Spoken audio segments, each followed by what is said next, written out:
Pagnanakaw ng isang lalaki sa 2 pirasong itlog sa isang tindahan ng puto sa Calasiao, Pangasinan sa pool sa CCTV. Tutukan sa report.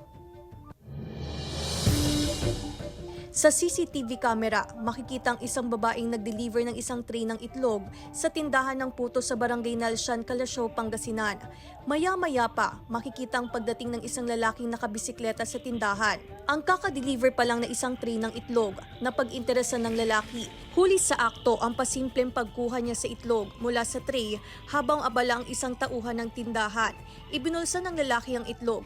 Muling kinuha ang isa pang itlog sa kaumalis, ayon sa puto vendor na nasa video. Hindi raw niya napansin ng lalaki.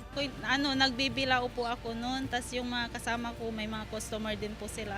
Napansin na lang daw ng isang nilang kasamahan na kulang ng 2 piraso ang itlog na idiniliver. Makaraan ng ilang araw, bumalik ang lalaki na regular pala nilang customer na bumibili ng puto. Inamin niya na wala silang makain ng hapunan, kaya kinuha niya ang itlog. Humingi siya ng pasensya at nangakong babayaran na lang ang kinuhang itlog. Bumalik daw po ata kahapon, tas sinabi nung isang kasama namin, tas nagsusorry daw po siya. Dahil yun, tas hindi niya alam na may CCTV sa likod po nila. Kasama si Henry Duminsil, Claire Lacanilao Dongka, One North Central Luzon.